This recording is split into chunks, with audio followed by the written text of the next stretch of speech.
बुला रहा हूं हमारे मुख्य अतिथि, हमारे साथी, हमारे बड़े भाई और बहुत बहुत कठिन मेहनत कर रहे, निरंतर परिश्रम कर रहे प्रोफेसर रामदेव जी भारद्वाज जी को, जो जितने अच्छे प्रशासक हैं, जितने अच्छे सरकार और विद्यार्थियों और शोधार्थियों के लिए एक कुलपति हैं, उतने ही अच्छे साहित्य की कृतियां राजनीति विज्ञान में, कविता के क्षेत्र में और कोरोना सेंट्रिक जो हमारी वैश्विक व्यवस्था हुई है उसको लेकर एक बहुत जटिल किताब आपकी आई है। और ये सब किताबें गूगल सर्च करें, आप अमेजन पे, फ्लिपकार्ट पे, सारे स्टोर्स पे उपलब्ध हैं, आप पढ़ सकते हैं। और मैं निसंकोच ये कह सकता हूं, प्रोफेसर रामदेव भारद्वाज जी के ऊपर भी शोध कार्य होना चाहिए। उनकी कृतियों का अनुवाद आप अन्य भाषाओं में भी करें, मुझे खुशी होगी। और मैं कुलपति जी की बिहाफ पे आपको विश्वास दिलाता हूं, उनकी कृतियों का एनओसी और कॉपीराइट अनुवाद के लिए मैं आपको दिलवा दूंगा।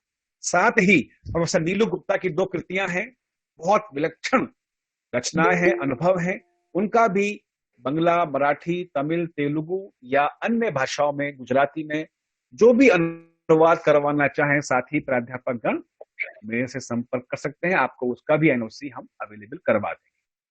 मैं आप सभी को शुभकामनाएं देते हुए सादर बुला रहा हूं प्रोफेसर रामदेव भारद्वाज जी को, कुलपति, अटल बिहारी वाजपेयी हिंदी विश्वविद्यालय भोपाल।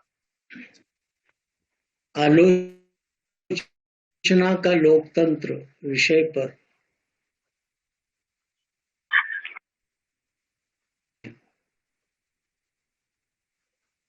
और इस कार्यक्रम को कुछ संस्थाओं ने मिलकर आयोजित किया है, जिसमें डिएंजा कॉलेज कैलिफोर्निया, विश्व हिंदू ज्योति कैलिफोर्निया, केंद्रीय हिंदी संस्थान आगरा, अटल बिहारी वाजपेयी हिंदी विश्वविद्यालय भोपाल कई दिनों से इस प्रकार का मन था कि लोकतंत्र में आलोचना करना आजकल किस रूप में अभिव्यक्त होने लगा है, समझा जाने लगा है, इसकी मीमांसा होनी चाहिए। मैं सर्वप्रथम नीलू गुप्ता जी को, हमारी दीदी खेमानी जी को, मुझे अभी अर्जुन चौहान साहब दिखे थे उनको, वीणा शर्मा जी को और हमारे विश्वविद्यालय के प्रोफेसर राजेश मिश्र जी को सादर अभिनंदन करता हूं, उनका स्वागत करता हूं। किसी भी सभ्य समाज की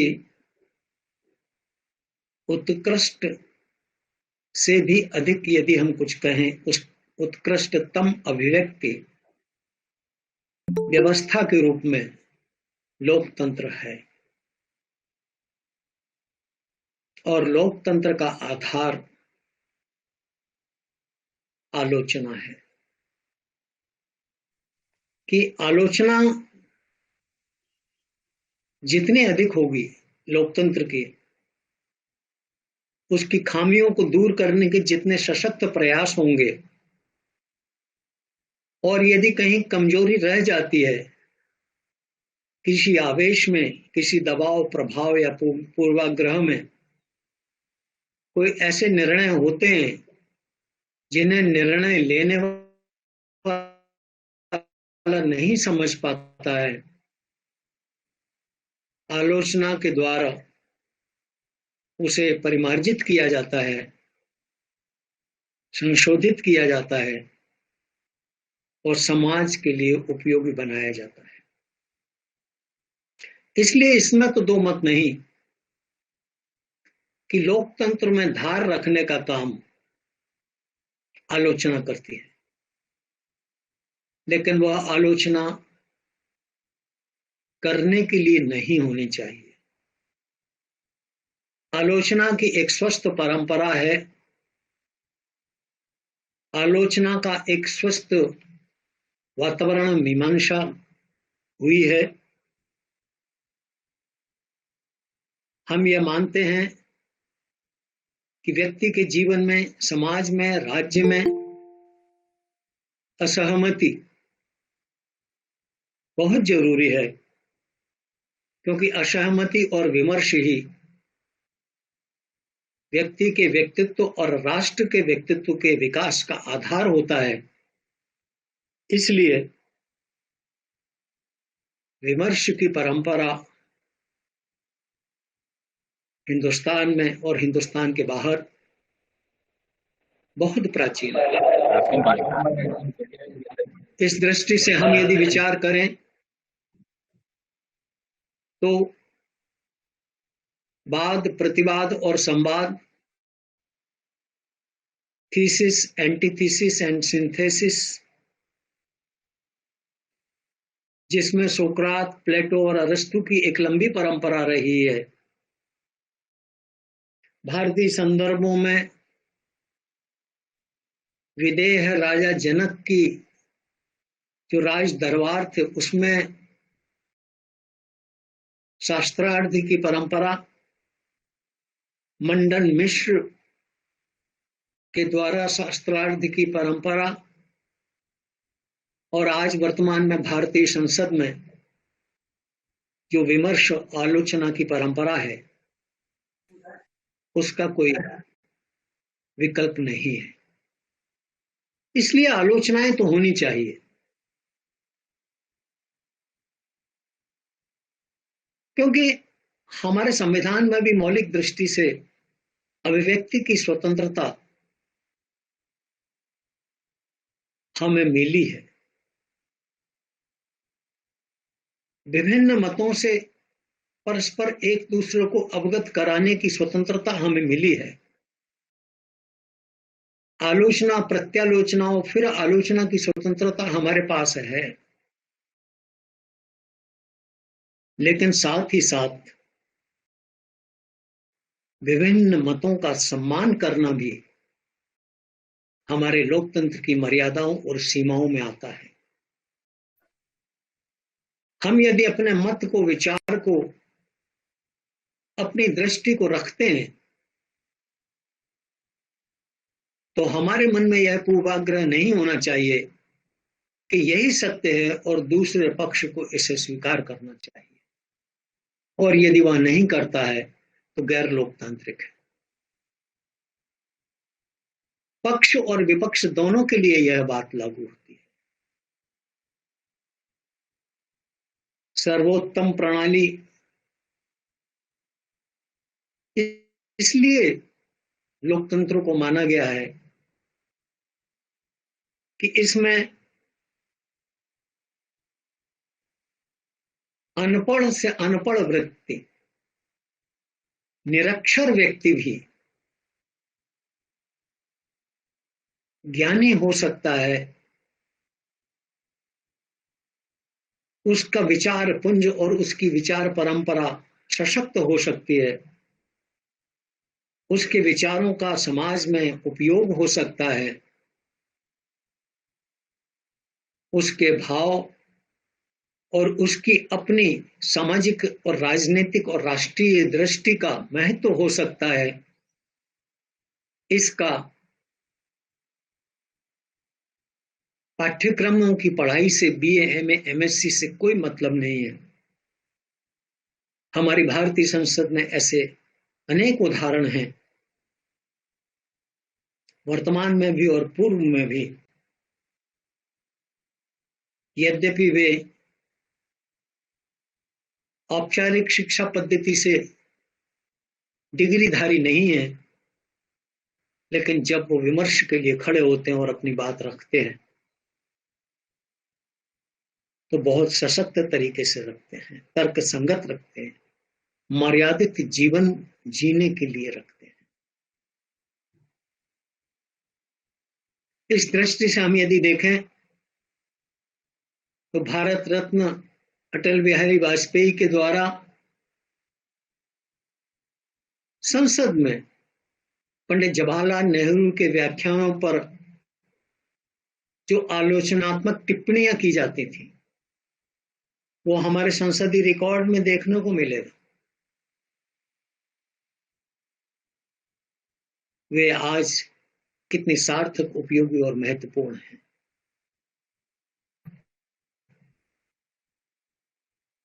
तब अटल जी के विचार, उस समय कही गई बातें भारत के एक भविष्य को, स्वरूप को दर्शाती थी, वे आज सही हुई। आपातकाल के दौरान संसद के अंदर, संसद के बाहर, समाज में जिन बिंदुओं को, जिन विषयों को लेकर के आलोचना हुई है,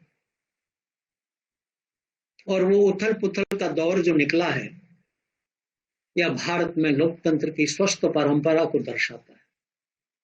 न केवल इतना, बल्कि आलोचना लोकतंत्र की धार है। प्रेमचंद के उपन्यासों में, उनकी कहानियों में व्यक्ति, समाज और सत्ता के प्रति जो दर्द और मर्म उन्होंने अभिव्यक्त किया है, वह किसी दार्शनिक से कम, अथवा जीवन दर्शन, समाज दर्शन और राजनीतिक दर्शन से कम नहीं है। पहले तो जो बौद्धिक वर्ग की जागरूकता इस बात से समझ में आती थी कि चाहे पत्रकार हो, चाहे लेखक हो, चाहे साहित्यकार हो, उनके छोटे छोटे क्लब होते थे, सभा होती थी, सोसाइटीज होती थी, लेबोरेटरीज होती थी, लैब होती थी। उनमें बैठ करके वो नित्य विमर्श करते थे, बहस करते थे, आलोचना प्रत्यालोचना करते थे, और वहीं से कोई चीज रेजोल्यूशन निकलता था, जो स्वीकार करते थे, हमारे संविधान के अंग भी बनते थे। लेकिन आज वह परंपरा विलुप्त हो गई। व्यक्ति को व्यक्ति से बात करने का समय नहीं है। क्लबों में बैठ करके चाय की चुस्की और कॉफी की चुस्की के साथ जो असहज आलोचना होती थी, वह कितनी गूढ़ और कितनी मर्म स्पर्शी होती थी, इसकी कल्पना हम इमरजेंसी के दौरान छुप छुप करके जो आलोचनाएं होती थी, जो ग्रंथ आज हमारे सामने आए हैं, उनसे हमें देखने को मिलता है। विमर्श लोकतंत्र में जब खत्म हो जाता है, आलोचना सहन करने की क्षमता लोकतंत्र में जब नष्ट हो जाती है, तो लोकतंत्र की जड़ें हिलने लगती हैं। सत्ता के प्रतिनिधि नियोजित तरीके से समाज का चित्रण करें और समाज के जनप्रतिनिधि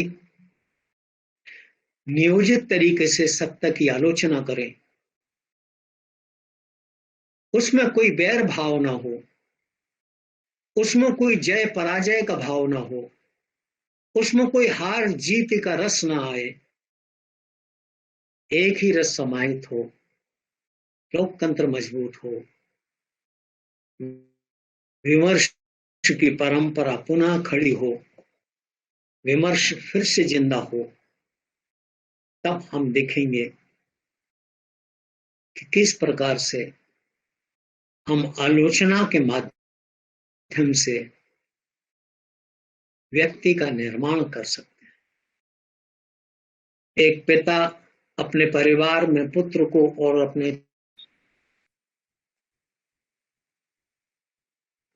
किसी गलत कार्य को करने से रोकता है, और बच्चे को लगता है ये कार्य गलत नहीं है, सही है, तो ऐसे समय पिता का जो अनुभव है वो बच्चे को सीखना चाहिए। अनुभव की पूंजी समाज को सुदृढ़ बनाने में बहुत बड़ी भूमिका रखती है। अनुभव के कारण ही पिता पुत्र को टोकता है कि यह मत करो, यह करने योग्य है, यह करने योग्य नहीं है, और कालांतर में उसका लाभ उसे प्राप्त होता है। इसलिए असहमति समाज की आत्मा है, असहमति लोकतंत्र की आत्मा है, विकास का आधार है। और मैं चाहूंगा कि यह जो विमर्श है, यह जो हमारा संगोष्ठी है, यह वेबिनार से निकल करके समाज में आए और छोटे छोटे समूहों में, मोहल्लों में और छोटे छोटे समूहों में धीरे धीरे इसका विस्तार करे,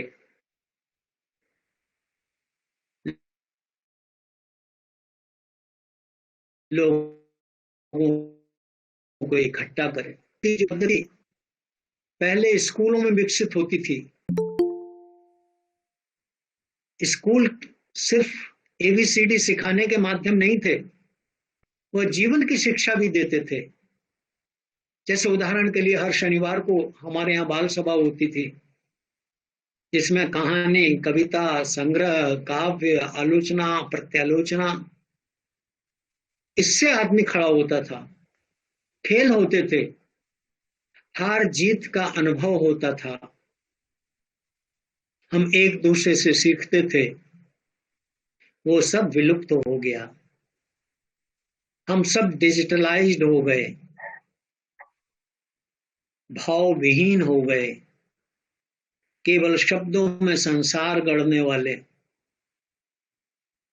जमीन पे पैर न रखने वाले, परस्पर एक दूसरे से कटे हुए हम लोकतंत्र को कैसे जिंदा रखेंगे?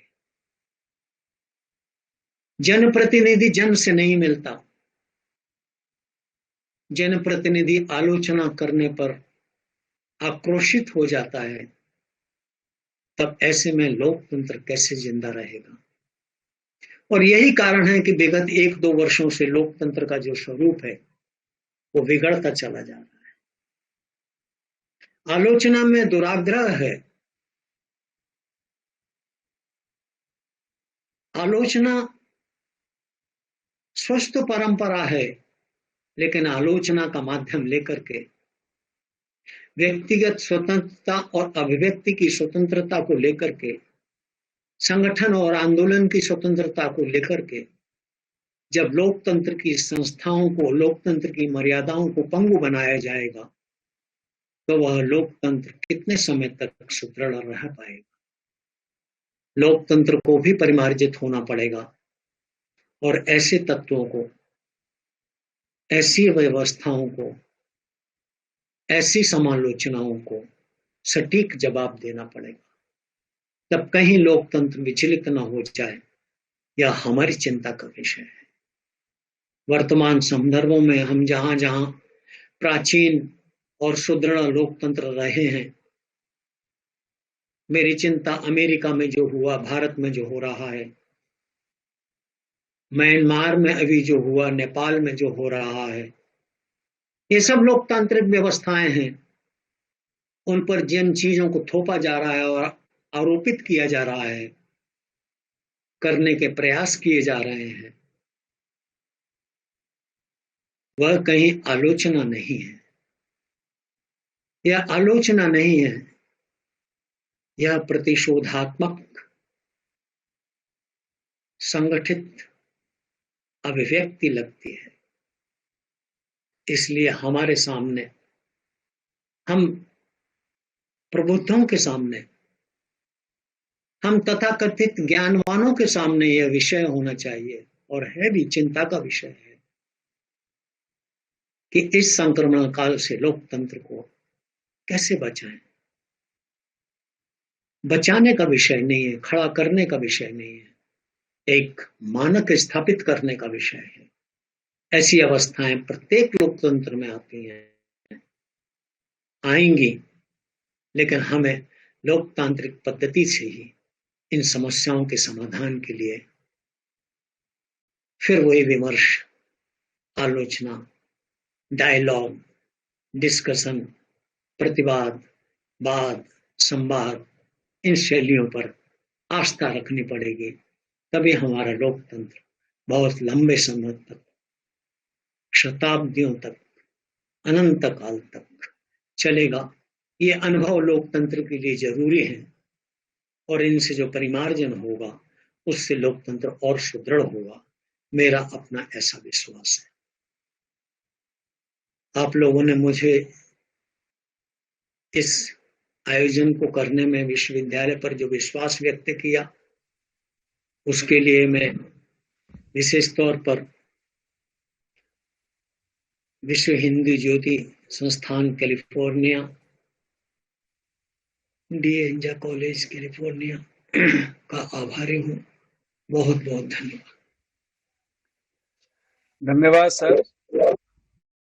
और प्रोफेसर रामदेव भारद्वाज जी ने व्यापक परिप्रेक्ष्य में आलोचना और लोकतंत्र के संबंधों को, अंतर संबंध को स्पष्ट किया और यकीन दिलाया कि हम सहिष्णु हैं।